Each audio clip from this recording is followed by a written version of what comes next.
Everything in business takes way longer than you expect it to. As a person that was, I would like to say, had a healthy level of impatience, that's a nice way of putting of me just saying I'm an impatient person. Me being an impatient person is consistent with running a business at age 36. The pace at which I was able to implement change was really a shock to the system, if you will, because in any corporate or not in any corporation, in any company, you're going to have a mix of individuals. Some are go-getters, some are trying to fly underneath the radar. Can't even share all the other learnings, but one of those that carries over into the work that I do today, buying other businesses and running them in terms of working with other people that are trying to buy a business, it's that so much of what we do is going to take so much longer. Probably is the effects are going to be a little bit more muted than you would expect them to be. In a corporate world where all employees have great leaders with no egos that create fun cultures where people can do their best work, the employees and companies thrive while doing great things for the customers, themselves, and each other. Well, we know that rarely happens. I'm Jeff Palacio. I have been a leader for over 40 years for every t-shirt size company, from small 16 employees to extra large over 1 million. Please join me while I interview outstanding leaders that will share stories of great leadership and not so great. It will help you become a better leader while poking fun about all the crazy shit that happens in corporate America. Hi, I'm Joe Deshawn, and welcome to the Corporate Couch with Jeff Palacio. Today's episode is brought to you by Palacio and Partners, providing turnkey podcast creation, hosting, production, promotion, and related creative resources for you and your business. Today, Jeff is interviewing Nick McLean. Nick is a co-founder of Four Pillars Investors, a lower middle market private equity firm based in Kansas City, targeting founder and family-owned businesses with revenues of at least $10 million. After graduating from the University of Missouri, Nick worked for Deloitte Consulting on process improvement and standardization projects for multinational manufacturing clients. In 2014, Nick, along with his business partner, launched Four Pillars Investors. Since its founding, the firm has closed 8 transactions with 7 companies in the portfolio at present. Nick hosts a podcast titled Ambition: The Challenges, Risks, and Rewards of Business Growth. He publishes a weekly newsletter called The Mid-Market Insider, and he creates videos for his YouTube channel. And he has published a book titled How to Sell Your Business to Private Equity. You can learn more about Nick at ambitionwithnick.com. Let's listen as Jeff talks to Nick. Nick, welcome to the Corporate Couch this morning. Thank you for having me. Excited to be here. Yeah, no, Howie Fleischer, the local Kansas City legend, introduced us. So, yeah, very excited to talk to you about your career, and you're a fellow podcaster, and love your YouTube channel. I mean, 370,000 views of all your content, and I love how you tag yourself the most boring guy in PE. Is it guy or person? I can't remember. Well, I don't know which one I use. I just hope that my videos aren't being used as sleeping aids. I think that a lot of people are using them to help them fall asleep. I can't prove that, but that's my concern, I guess. I did watch your most of your episode with the ad agency founder. It was really good. I love those what some of the things you put in the beginning too. It's very interesting. I actually sent it to my producer and editor Joe Deshawn just because he's really good. I'm sure he would want to do more stuff than I want him to do at this point. But anyhow, we'll get into that. And but let's start with a fun question. So even that people that know you fairly well, Nick, what one thing would surprise them about you? One thing that I think that I my very close friends know this, but maybe on the second level would not, is just how regimented of a person I am. I'm always waking up at the same time, always got the same schedule Monday through Friday in terms of, when I'm able to work out, when I'm able to eat lunch and whatnot. I just Monday through Friday, I'm just a very strict schedule guy, which I think some people can probably tell, but it's not something that's readily apparent unless you're living within the four walls of my house, I would say. So are you a Mark Wahlberg, Dwayne the Rock Johnson, 4 a.m. workout guy, or what's your morning routine? I'm up at 5:30. I spend a little time on the treadmill. Then the kids wake up at 6:30, or I wake the kids up at 6:30. We start the morning routine about then with my wife usually driving the kids to school at 7:15, at which point 7:15's kind of the start of the workday. Okay, nice, nice. And where did you get that kind of discipline and regiment? Were you like that as a child? I can only say yes. I think it was something that is definitely more nature than nurture, because I don't necessarily remember my parents being like that. But whenever my parents see me being like that, they're like, "Oh yeah, that's probably just like your dad," or whatever, those types of things. So has to be from my parents, because I don't there was no outside influence, if you will, that was encouraging me or demonstrated that I tried to mimic, if you will. Yeah, it's interesting because I have always been an early riser since I was a kid. So even as a kid, I would wake up early, and I must have been like a farmer in a past life or something that I had to get up early. So I enjoy the stillness of the morning and do a lot of my creative work, best creative work at that time. But enough about me. Nick, where'd you grow up, and what was fun for you growing up? What did you like to do? I grew up in St. Joseph, Missouri, not far north of Kansas City here. And what I will tell you is that kids growing up in St. Joe always complain about how boring the city was. There was always these visions of Kansas City and how exciting it would be if we actually lived in Kansas City. Joking aside, my favorite two sports growing up were basketball and golf. I was never all that great at both. I made a couple of athletic teams for each of those, but as it relates to basketball, I'm 5'10", and I don't know if you know this, but my experience is that the taller folks usually are a little bit better at basketball than folks that are only 5'10". Anyway, it was a fun sport for me to play. Golf was a sport that my dad still loves the game, and he had me out on the course very early. That's really the only reason why I was ever able to make the golf teams, is just because Yeah. my dad's influence getting me started so early. It's a sport that I have not played in many years because I have two kids, ages 7 and 8. They Because of those kids, I don't even I'm starting to forget what the word hobby means, because I certainly don't have any hobbies and don't have time for a 5-6 hour round of golf. But as I think about how life will transition as the kids get older, I think adding golf back in is certainly something that I would like to do. Yeah, especially if you can get your two children or one of them to play golf, because then it's bonding time as a parent, Oh yeah. and you can and you can have fun playing. I tried to get my son to play, and he loved getting lessons because they let him drive the golf cart, but couldn't. He didn't want to. He went to tennis, which I don't play. So Well, coincidentally, my wife had surgery on her leg last Friday, and so the kids spent the night at my parents' house. And whenever I went to go pick them up, my son was really having fun hitting a wiffle ball. It wasn't a wiffle ball, but the small plastic golf balls in the front yard with my dad. And ah, this seems to be. He said, "Hey, I really want to play this." He's already decided this isn't going to be a sport that I'm going to be really competitive at, but this is going to be one of my hobbies, I think. So he's love already it. identified it as a potential hobby. There you go. He has long game thinking, so because you can play golf into your 90s.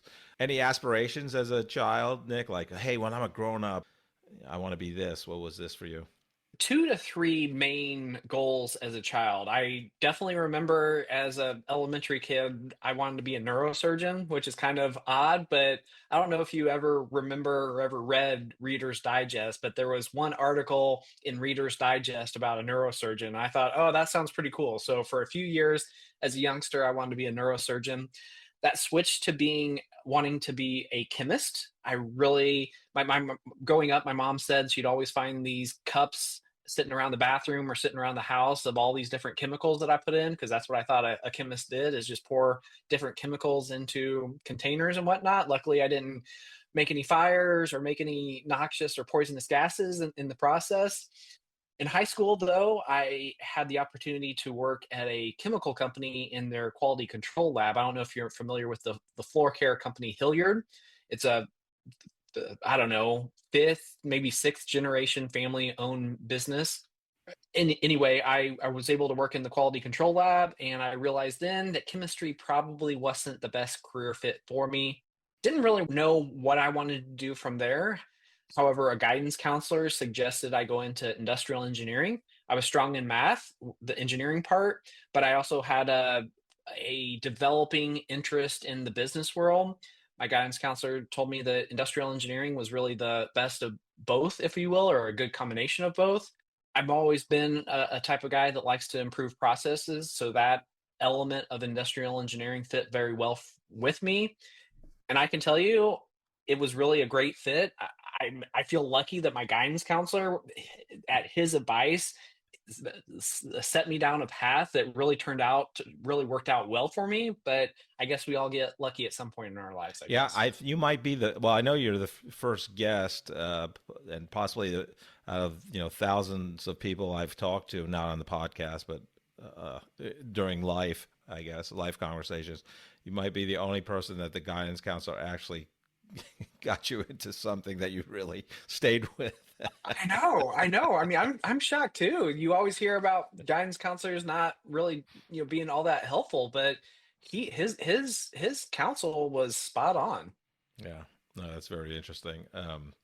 Yeah. So you're one of the few guests also, because it looks like you started at the Georgia Institute of Technology as an industrial engineering major, and then at some point, maybe after freshman year, transferred to University of Missouri in Columbia and graduated with one. So, what was your choice? I mean, what was your thought process of starting at Georgia Institute of Technology and So for undergrad, there were a few schools that I really wanted to attend. The top of my list was Northwestern. Unfortunately, I didn't get into Northwestern. The next school on the list was Georgia Tech.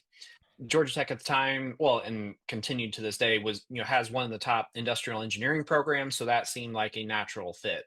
At Georgia Tech, I can tell you, I did develop a lot of great friends. The program, no offense to University of Missouri, the program was more rigorous at Georgia Tech than it was at the University of Missouri. However, I was used to the social environment that is Columbia, that is Mizzou. At Georgia Tech, there were a lot of folks that were from the Atlanta suburbs. Whenever Friday at 3, 4 o'clock would hit or whatever, a lot of those folks would go back to whatever suburb they were from, leaving the out of state kids being the ones on campus. Not every weekend, of course, and not everyone would always do that. It was just a much different social experience than what I had anticipated, what I desired for my undergrad experience. It was for that reason that I made the decision to transfer back to Mizzou. Again, I can't, no discredit to Mizzou. I can't say that my education was maybe quite as good as it would have been at Georgia Tech, but in looking at the overall experience, where I'm at today, the friends that I still have to this day, I definitely think I made the right decision. Yeah, no, that's great. And they have the Shakespeare's Pizza in Columbia, so that's also good, right? I do, which I loved while I was there, but the restaurant that I started to like more after I graduated was Booch's, which is a burger spot. I mean, Booch's burgers, they are phenomenal. It's been a long time since I've been in Columbia, but I'll have to look that up next You time I'm should. there. Yeah, You love should. love a great burger. So you graduate with your degree in industrial engineering. What was your first job out of college, and how'd you get it? Well, if you don't mind, I'll kind of start with where I was wanting to go because I Sure. had an idea even in college. I wanted to be the CEO of a Fortune 500 company. That was my big, hairy, audacious goal, if you will. Wow.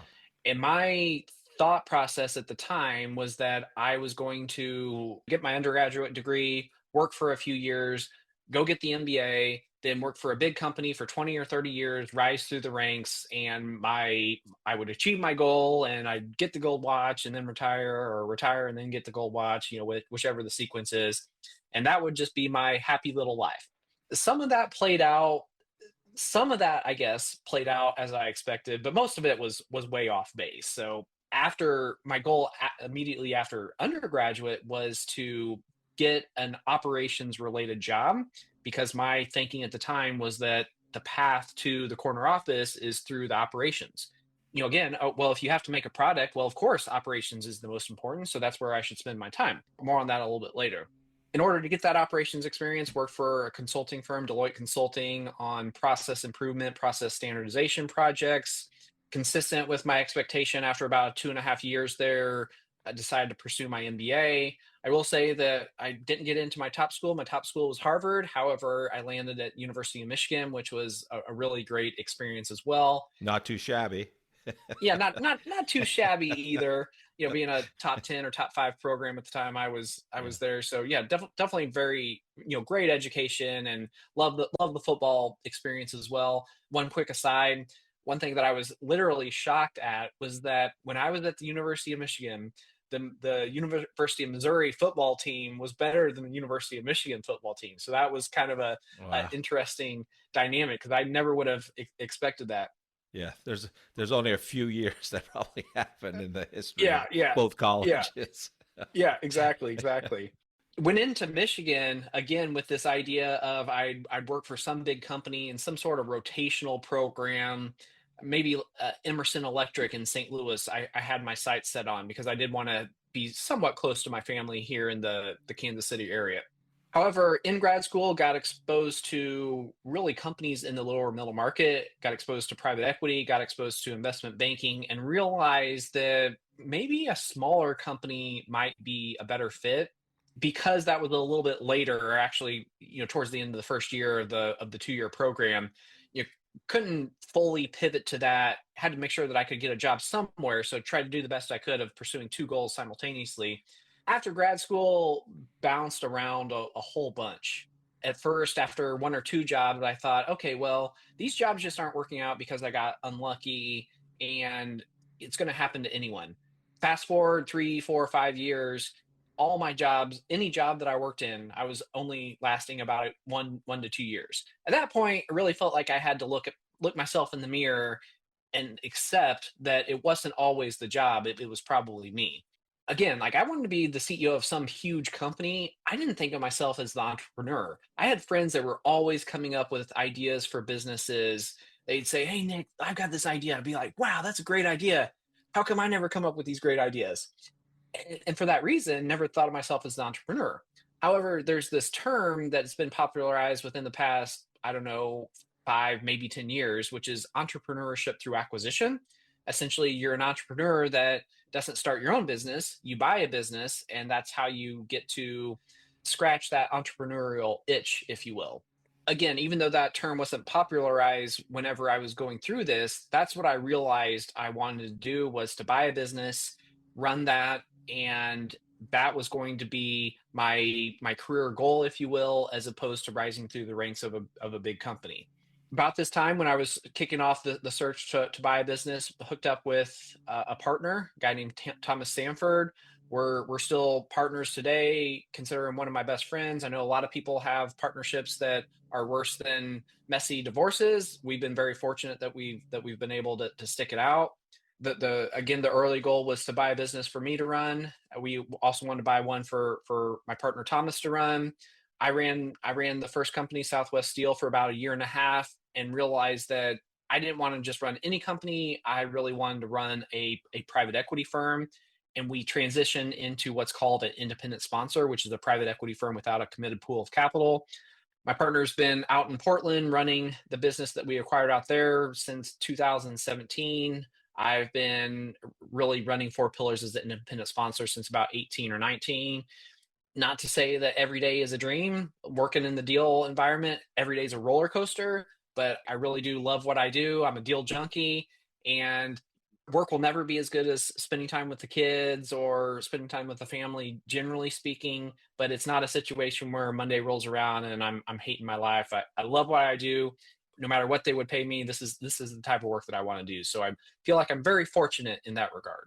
So many different questions I have based on what you just said, but I'd love to start with the family one. You know, having raised children myself, I'm a little bit older than 7 and 8, but how do you be the best Four Pillars, founder and partner, and also a partner to your wife, a dad to your children? How do you kind of do that? What is your process?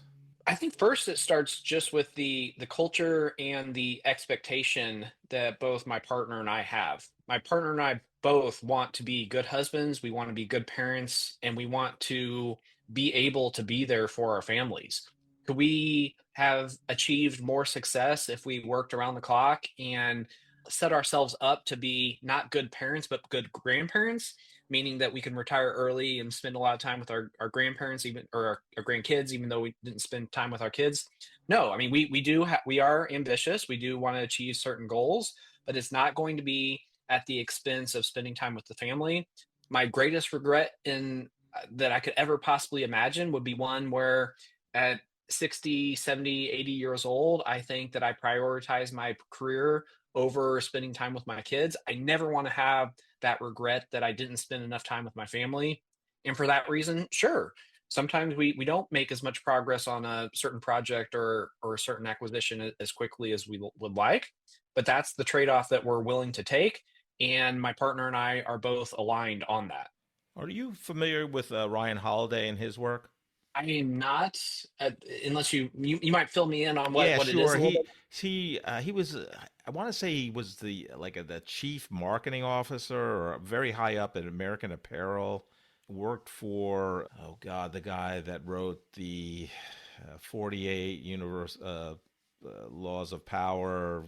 Like John Maxwell. Uh, Oh, it wasn't John Maxwell. Okay. Green's his last name. Anyhow, he's written Obstacles Away, Ego's the Enemy, Stillness is the Key. A bunch of. He's into Stoicism, and he's kind of brought focus back on Stoicism. He has a great book called The Daily Dad that he just. I think it came out late last year, and it's basically every day, every month has a different theme, and every day it's just like a daily devotional you read. November. Well, today it's December 10th, so December 10th has a something about X. It's a great book, so highly recommend. I get no money based on you ordering that book, Nick, but I highly recommend it because I think you'd be very interested in it. Oh But yeah, it sounds uh, interesting. yeah, well, how do I go back? So how you buy Southwest Steel Fabricators, and you're running it? How old are you at this time? We bought it in 2016, and I was 36 at the time. 36.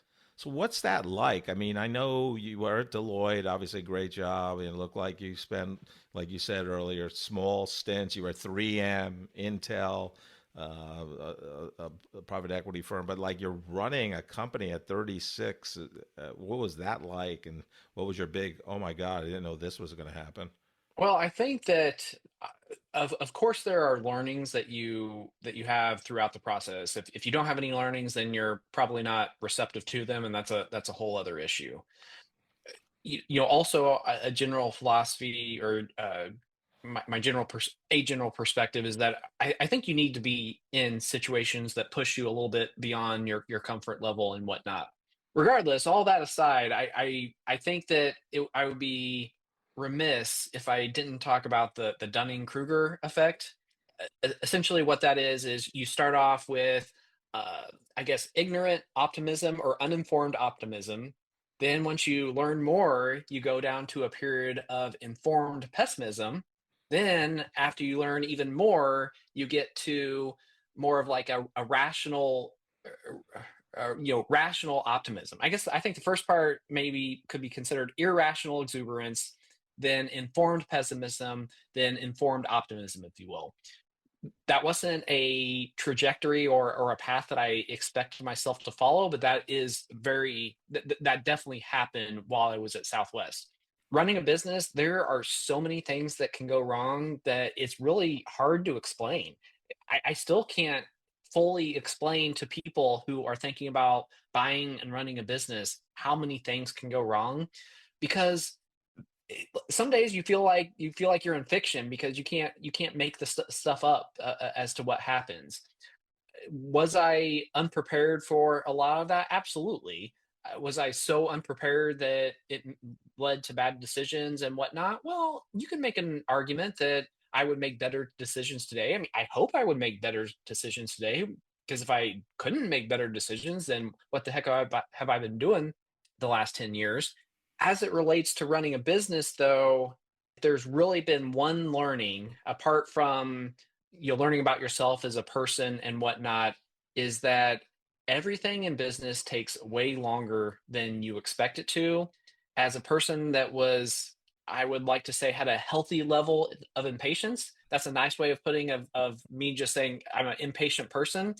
Me being an impatient person is consistent with running a business at age 36.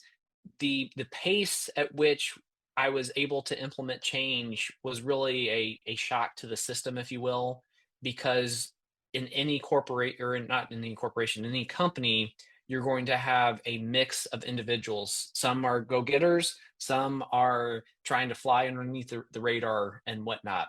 Can't even share all the other learnings, but one of those that carries over into the work that I do today, in terms of buying other businesses and running them, in terms of working with other people that are trying to buy a business. It's that so much of what we do is going to take so much longer, and probably the effects are going to be a little bit more muted than you would expect them to be. Yeah, interesting. So, I mean, again, what was it like? Because obviously you're buying this, steel fabrication company. There probably are, safe to say, older team members that you're leading. What was that like? And people that have probably been there 20, maybe 30 years, and here comes, Nick, the new guy. Any good lessons there? The first pillar of 4 pillars investors is relationships as a cornerstone for success. We have another pillar, which is challenge the status quo. Even though I had this desire to come in and try and grow the business to challenge the status quo, that was overridden by the desire to build strong relationships. Certainly, I would ask questions as to why certain things why things were done a certain way. Wasn't to challenge the person or to suggest that there could be a better way, just really wanted to understand it. Through the early days, the emphasis was on building a relationship with the team members, so that whenever there was something that I felt needed to be changed, I could have that discussion with a person that I had built a relationship with, had built some rapport with, to the point where they trusted and respected my viewpoint, so that we could have that discussion, as opposed to me just coming in and say, those walls are white. I think we should paint them blue because blue's more popular these days. It's that the slowing down, which is hard for somebody that's impatient, to make sure that you have been able to build the authority and respect of your team before you start trying to change things. Yeah, and I love the relationship approach myself. But did you have any like leadership mentors, whether they were books or people that helped guide you along your own leadership journey at this time? Oh yeah, I mean, lots of mentors and resources throughout the time. I mean, it's hard for me to pinpoint who was involved at what point. I was also involved in the Hellsberg Entrepreneurial Mentorship Program. Throughout that process, continued forward, always would try to seek out mentors, and I always encourage not only business owners, but also any person that has a desire to improve in their career, to seek out mentors as well. Can't say that I'm quite as voracious of a reader now as I used to be. I did spend a lot of time reading leadership books in general, as well as books on persuasion and influence in particular. Because if you think about it as a leader, it's not just the authority that you have. You have to influence and persuade people to do the job that you want them to do. I think that spending the time on those topics earlier in my career prior to having that leadership role were very important and helped influence it. Going forward, though, I would definitely like to read, and that's again that's or read more, I should say, and that's fallen off. But the reliance on mentors and always trying to improve through various means is something that has not left me. Are you drowning in boring corporate communications? Palacio and Partners is here to rescue you. We transform internal podcasts from snooze fest to must-listen content that actually connects your team and strengthens your culture. Imagine podcast episodes that make your employees laugh while staying informed. Our founder, Jeff Palacio, doesn't just create podcasts, he creates conversations that break through the noise. Whether you're a growing startup or a massive corporation, we turn your company's story into audio gold. Leadership becomes human. Remote teams feel connected. Your message cuts through the clutter. Palacio and Partners, where corporate communications gets a fun makeover. Let's make your podcast work harder than your email inbox ever could. Jeff is happy to share his insights on podcasting with you. You can contact him via LinkedIn or schedule a Zoom call via the link in the episode description. So in terms of your, kind of the evolution of 4 pillars, I mean, at least on your LinkedIn, it's founded in December of 2014. So basically, 10 years running. Kind of walk us through the kind of, and I know you touched on it a little bit previously, but walk us through kind of the evolution from the start to where you guys are at now. At the beginning, my partner and I wanted to buy 2 businesses, one for me to run, one for him to run. Beyond that, we probably expected to buy more businesses, but the goal was not firmly established at that point. Again, we really just wanted to buy 2 businesses, run those, and see where they took us, be flexible as to what opportunities might arise. My partner's stuck with his job a little bit longer than I have, but what happened with me is about a year into running Southwest Steel, another local company came to us and said, "Well, you bought Southwest Steel, you want to buy us too?" I thought, well, hadn't really expected making a bolt-on acquisition this soon, but if you're calling, then of course I'm going to pick up the phone. It was really interesting because shortly after the initial approach was made, the owner talked to his team and they threatened a mutiny if the owner considered selling. So that one died pretty quickly. But I realized that through that process, or through that even just one conversation, that maybe there's an opportunity to do a roll up in the steel fabrication industry. Spent a lot of time, found some great leads in terms of companies, found a few executives that we were going to bring on if we were able to make the acquisitions that we had our sights on. But for a variety of reasons, the biggest one being misrepresented financial statements. For a lot of reasons, the roll-up strategy fell through.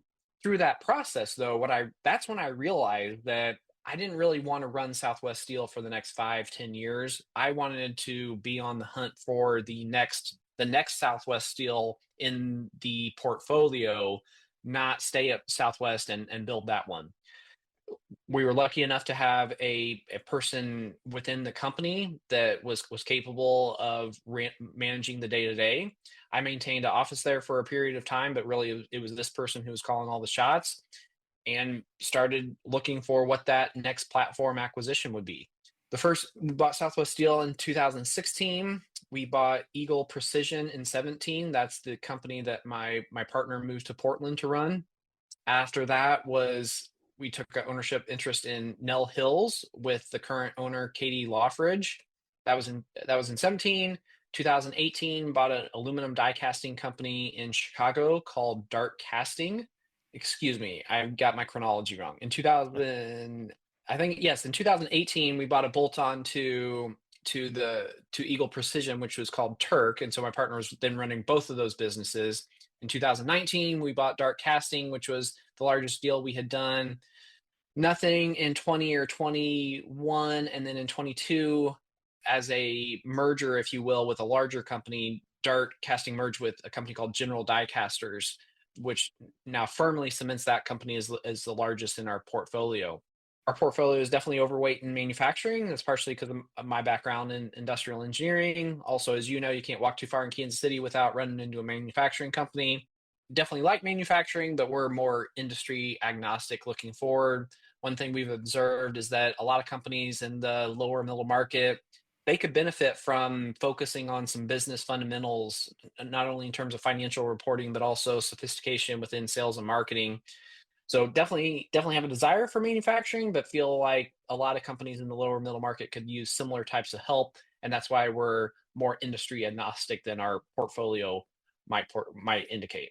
It's just so interesting. So when you buy Southwest Fabricators and the other company that your partner was running, what I mean, like you're in your mid 30s, give or take. What was your process to raise the capital to buy the business? It was a little bit different for both. The Southwest Steel was small enough that we were able to use an SBA loan. So we were able to cobble together the minimum equity that the SBA requires for a deal, and that was our capital. Generally speaking, on SBA deals, the SBA requires at least 5% equity of the deal. So on a $5 million business acquisition, the SBA would minimally require $250,000 from personal guarantor for the deal.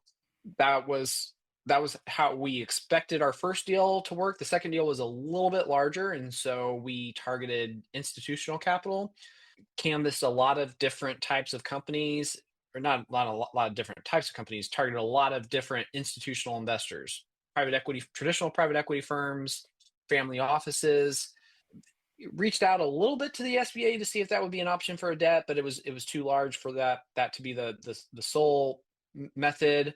Also reached out to SBICs, small business investment companies, which are similar to private equity firms. I mean, very similar, but the structure that they use to invest is a little bit different. Ultimately hooked up with a great partner here in town, KVCI.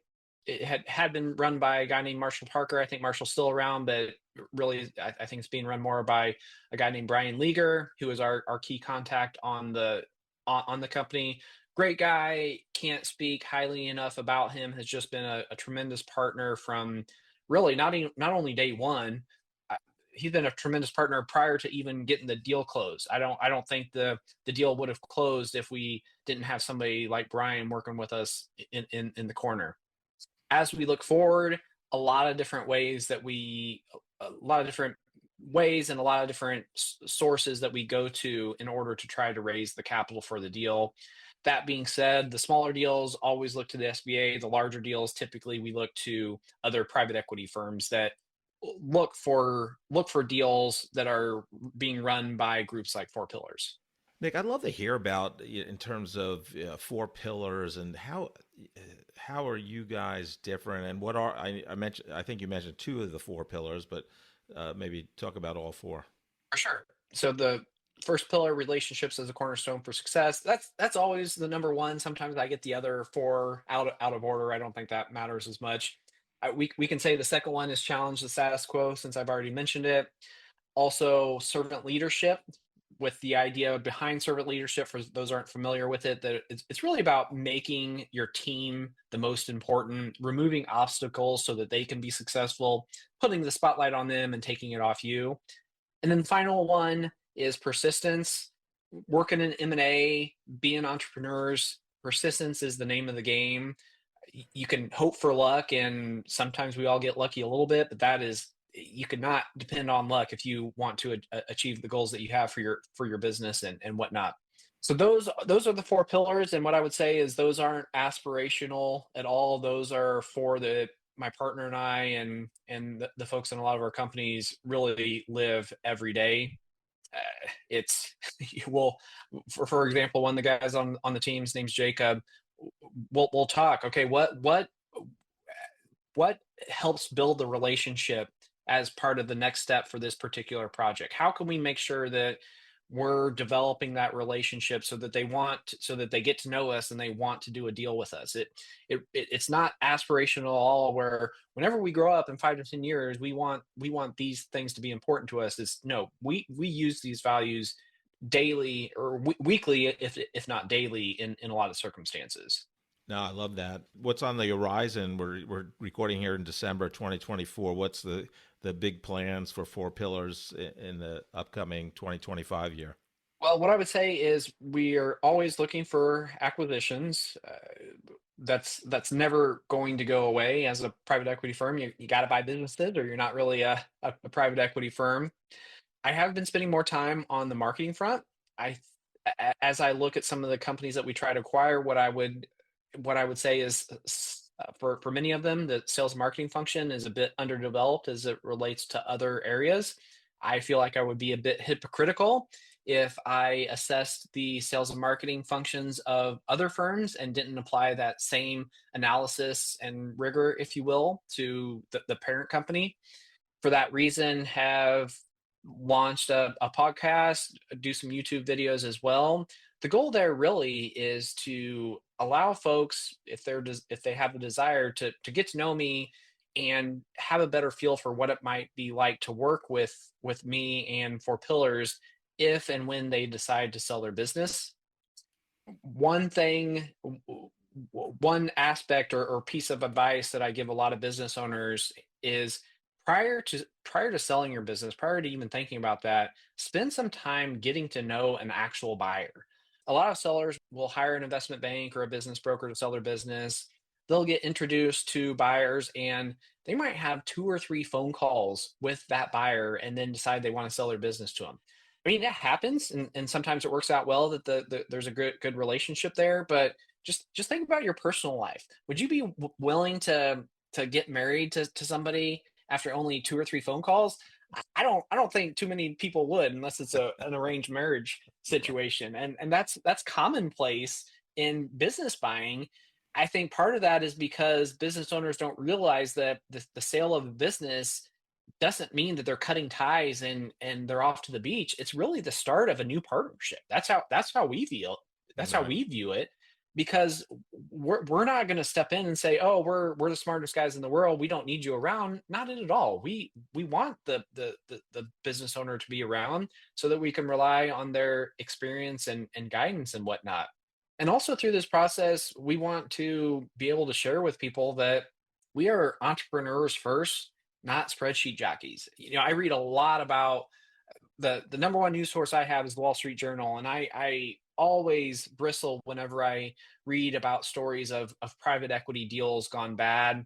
My takeaway from many of those is that it's so much more about financial engineering, because they have all this capital that they have to deploy, and less about looking at a business, really thinking about how you can grow that business, how you can make the company a great place to be employed, with an actual career path for the employees. None of that happens in a lot of these big private equity deals that you read about, whatnot. And that's a big part, I would say, of why private equity gets a bad name. I know I'm not going to change very many people's minds about how good or evil private equity is, but at the very least, I would hope that people would at least take the time to consider that there is probably going to be some good guys in private equity, and probably going to be some bad guys in private equity, just like in the industry. And I'm not going to go so far as to say I'm one of the good guys, but what I can say is that, if you're going to work with me, if you're going to work for Four Pillars, you're working with entrepreneurs. You're not going to be working with people that are trying to financially engineer a balance sheet.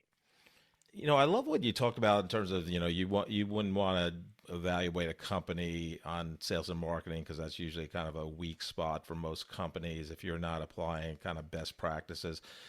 Talk about that, and specifically why you picked, your own podcast, as well as, your YouTube channels is fantastic. There's, almost half a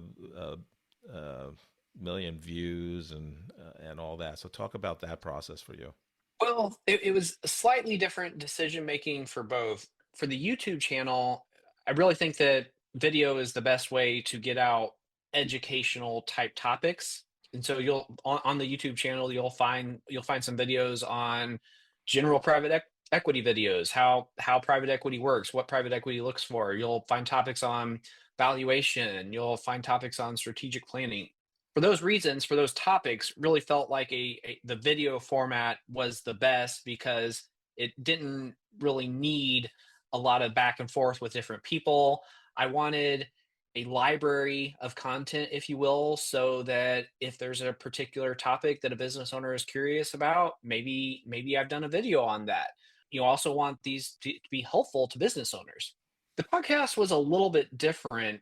I'm sure it's a similar story for you, but I've talked to so many business owners and they have such fascinating stories. And sometimes you talk to a business owner and you think, man, how did this guy grow his business to 50 million of revenue or 20 million or 100 million? You have no idea. Then on the other hand, you'll talk to these business owners and you just think, this guy has got it figured out. I am not surprised at all that he has been able to grow his business. Was just thinking to myself, I bet a lot of his stories could be helpful to other business owners as they think about how to get past that $5 million revenue hurdle or $10 million revenue hurdle and make the leap to a truly scalable organization. Felt like I was not utilizing, feel like these stories needed to be heard in order to help those folks with some of the challenges they might be facing. Not gonna lie, yes, it's marketing, so there is a self-promotion element. I'm not just doing this for the goodness of my heart. But again, if you think about the most interesting conversations I have, it's always about how did the business start? How were you able to grow? What do you do differently? And so many of those, apart from the how did the business start, so many of those are relevant to business owners earlier on in their tenure as a business owner or facing certain challenges and whatnot. Yeah, and well, obviously, I love the podcast approach. But and like you said, I mean, the corporate couch, what we're, the podcast conversation we're having right now is about showing people's career journeys and leadership advice to help others, right? And to show, some of the younger generations, coming out of college and in their, 20s, late 20s, early 30s, that, it's a messy line. It's squiggly. It's not a straight line. You are going to be a neuro a brain surgeon. It's different. Then you go to industrial engineering because you had a great guidance counselor in high school. Right. The Right. only one in history. No, I'm kidding. Um, yeah, I love that. What were some of your big learnings in podcasting and your YouTube kind of subscription model? Well, what I would say is I'm still relatively early on in podcasting. We've only done one season, which is I think 10 to 12 shows. One commonality I would say is a focus on a niche product or service offering. None of the business owners that I've talked to that have achieved scale have tried to be have not tried to please everyone in terms of all their products, in terms of all their potential customers and whatnot. They've identified a core segment of the market, a core type of customer, or maybe a combination of the two, and have really doubled down on that particular segment to focus on. For example, some marketing firms have focused on healthcare. Some have focused on a particular type of product, a particular type of application for that product. In those circumstances. But that was definitely one trend or commonality that surfaced very early. The other one was the importance of culture. All the companies I talked to, all the business owners have indicated that there is a defined company culture. I'm not saying that the culture is perfect. They wouldn't say that their culture is perfect, but it is a defined culture that they have that they can point to when it comes to thinking about how they should approach a specific problem or how they should approach a potential new area for growth or whatever. definitely challenges. They've all had challenges in implementing and refining that culture and selecting people that would jive or connect or that culture would resonate with them. But if I had to narrow it down to two that surfaced very quickly, it was the focus and the culture as two critical elements in their ability to scale. Yeah. No, I love that. I interviewed the legend Seth Godin on my podcast, and I'm a Oh, big cool. fanboy of his. Going back to when he wrote Permission Marketing in 1999, and I can't say I've read every blog post he's had because I think it's about 10,000 he publishes every day. But I bet you I've read 90 to 95% of them. But he would absolutely totally agree on the culture, especially the focus. You can't be everything to everyone, and you compete on price. It's a race to the bottom, as he'll say. But yeah, I love that. I don't, there aren't a lot of phrases that I remember that my college professors said that I still remember. In grad school, though, there was a marketing professor that had a line that I perhaps remember. Now, there's two lines from college that I remember better than any others. And the marketing one was, he said, any idiot can lower prices. And it was such an impactful message because you immediately think, well, I don't want to be an idiot, so I don't want to lower prices. And if I don't want to be an idiot and lower prices, then what am I going to do in order to drive more revenue? And that's the question. What am I going to do to drive more revenue, knowing that I don't want to be in this race to the bottom on price? Yeah. And the other line you used at the bars, right? No, I'm kidding. Um, I wish I was never so successful at the bars, but luckily I did find someone silly or crazy enough to form a family with. But we'll save that story for another day. there we go. Nick, I love to help two groups of people with leadership advice from great leaders like yourself. But if we're talking about that recent college graduate, and as they go to approach their, first post-college job and start their career, what advice would you have for that group of people? My first piece of advice, because I've witnessed this directly, is be intentional about what mode of communication you use with each person that you're communicating with. Where I'm going with that is I see a tendency to use email more in almost all circumstances, email or some other communication like that, text messaging, Slack, whatever the method might be, in place of picking up the phone and having a conversation. Working at Southwest Steel, there was definitely a learning that we had with certain people because, pardon my French, you could be emailing with, and the guy could be a real asshole. Then you get him on the phone, and he calms down a little bit, and it's a much more genial conversation. Then you get the guy in person, and he's like your best friend, and you don't want there to be that duplicity or lack of being genuine. But as it relates to an over reliance on email, you're not building relationships whenever you're emailing people. I mean, maybe somebody will argue with me and show me that you are, but I have a hard time believing that you're building a relationship whenever you're sending emails as opposed to picking up the phone. A lot of times you don't. A lot of times you might be calling somebody else in their 20s or early 30s, and they say, "Yeah, I prefer email as well." I get it. Sometimes people, it's kind of like cleaning out the dishwasher. You don't want to do it, but it's effective in terms of keeping your dishes clean and keeping your kitchen and your house running properly. And if you want to be effective in your career, sometimes you got to step out of your comfort zone. And like I said, pick up the phone instead of spending time in front of your computer jotting out an email. That's the number one piece of advice I would give. Yeah, I love that.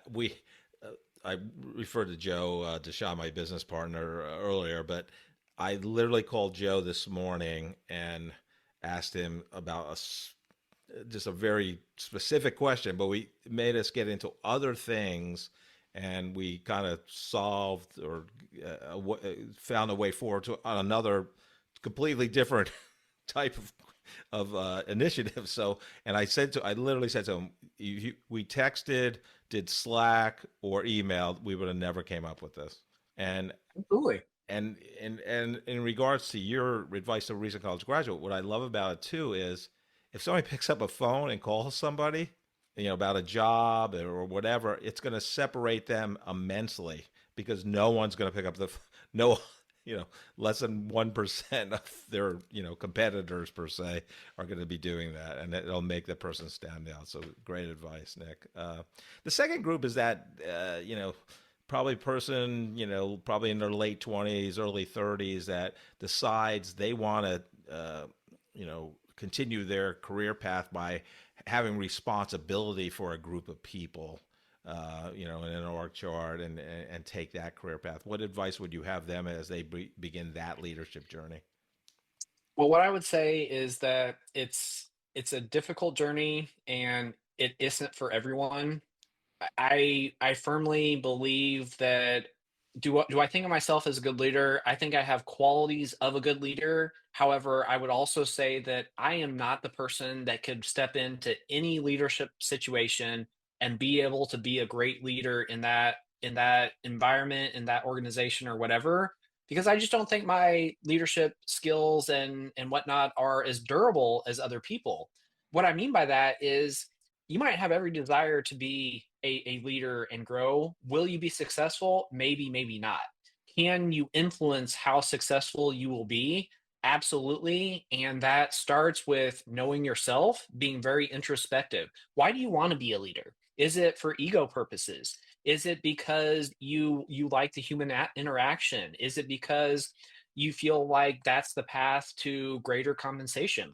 None of those are wrong answers, but if you take the time to be introspective and really understand what makes you tick, I think that that's going to make you not only more successful in your career path generally, whether it is towards leading people or not, but more importantly, if you take the time to understand what's important to you, what you enjoy, well, then you can focus on those things and maybe you'll enjoy your career more than you would if you just tried to chase the money even though you didn't know why you were chasing the money, or tried to chase that leadership job even though you didn't know why you're trying to chase it.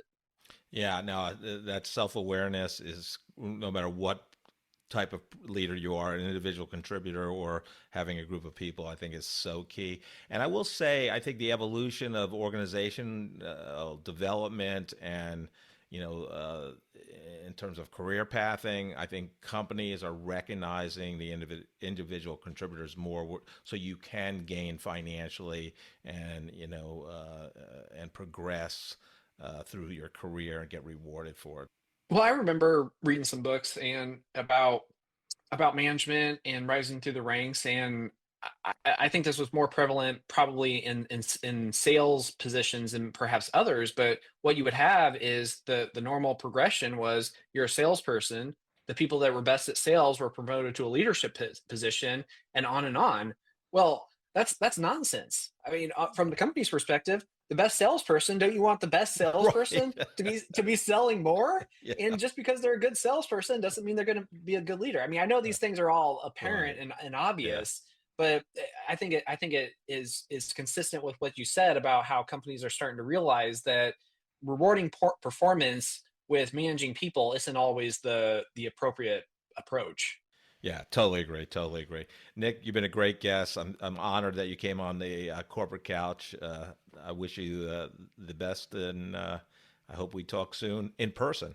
Absolutely. I'm looking forward to getting more in-person meetings on my calendar whenever I'm not, tied to the computer or needing to do a Zoom over this. But definitely looking forward to getting out and meeting with folks, because as you know, breaking bread, having a cup of coffee, that's the basis for starting long-term relationships. Absolutely. Thanks so much, Nick. Nick to me was just fascinating. I think for me in the private equity space, and he has a YouTube series. It's some crazy number of views. I want to say almost 400,000 views and almost 3,000 subscribers. He calls himself the most boring guy in private equity. There you go. but yeah, I mean, like probably the last 2 years, I got more involved in the private equity space just based on some of the work I've been doing and just people I've interviewed. But what I really liked about his company is, four pillars that they live by, and it's relationships first. It's all about relationship building. That's the number one, and the other three may or may not be in the order, but challenge the status quo, servant leadership, and persistence, because he said you have to be persistent in the private equity space, the PE space. The other thing I liked, and it reminds me of a story that you hear occasionally, or I've heard numerous times. There was a mother and her son, and they got an audience with Gandhi. The mother went up to Gandhi and said, "Gandhi, can you please tell my son not to eat sugar anymore?" And Gandhi, in his wisdom and soft-spoken voice, said, "Please come back in 2 weeks." So they come back in 2 weeks, and they come back, and Gandhi kneels down, looks the son in the eye, and says, "Please do not eat sugar anymore." The mom goes, "Well, why didn't you tell me that 2 weeks ago?" And Gandhi replies, "Because I had to give up sugar first." And it reminded me of the story Nick told on why he started the podcast a little bit in the YouTube channel, because he, and we've heard this many times with all the guests that have been entrepreneurs and PE and acquisition of companies, that the sales and marketing function, especially sales, are usually they're underwhelming, they're underdeveloped, there's not a focus on them. So he felt he needed to focus on his own company's marketing through this YouTube channel and his podcast to make sure the four pillars marketing his company with his partner, we're focusing on sales and marketing. I just thought it just reminded me of that story. That's a great story. Yeah. What did you get out of it, Joe? That was a great story. Another story that he started to tell and then he didn't develop it real well, and I was a little disappointed that, was he talked a little bit about the Dunning-Kruger effect, if you remember that.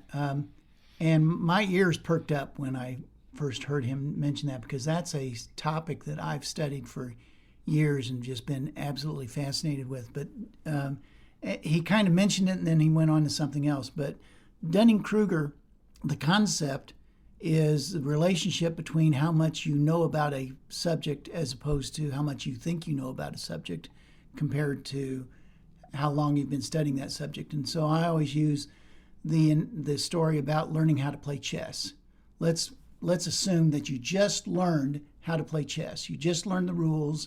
You know how pawn moves, how bishop moves, how rook moves, how knight moves, things like that. And you learn just a little bit about the strategy.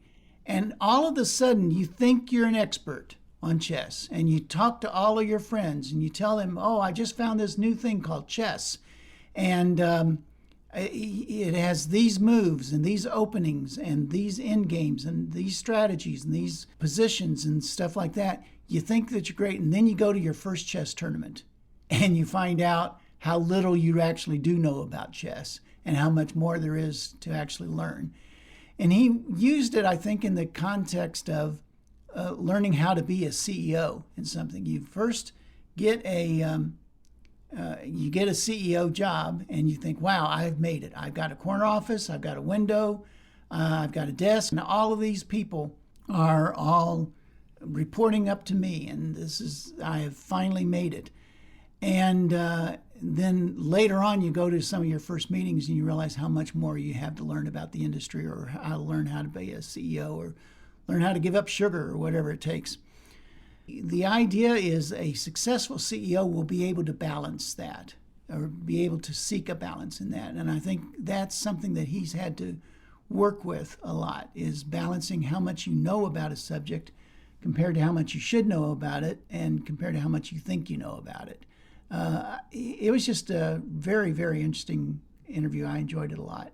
Yeah, and I think there was a lot of things, but the other thing that really resonated with me about his podcast, where he interviews great entrepreneurs that have been successful, this to show other entrepreneurs, how it's done, and people can be successful and get learnings. But the two big things he has taken out of this process so far, and the guests he's had is they're laser focused on one thing or a few things, and they eliminate everything else, and as we've heard so many times, focus on building a great culture.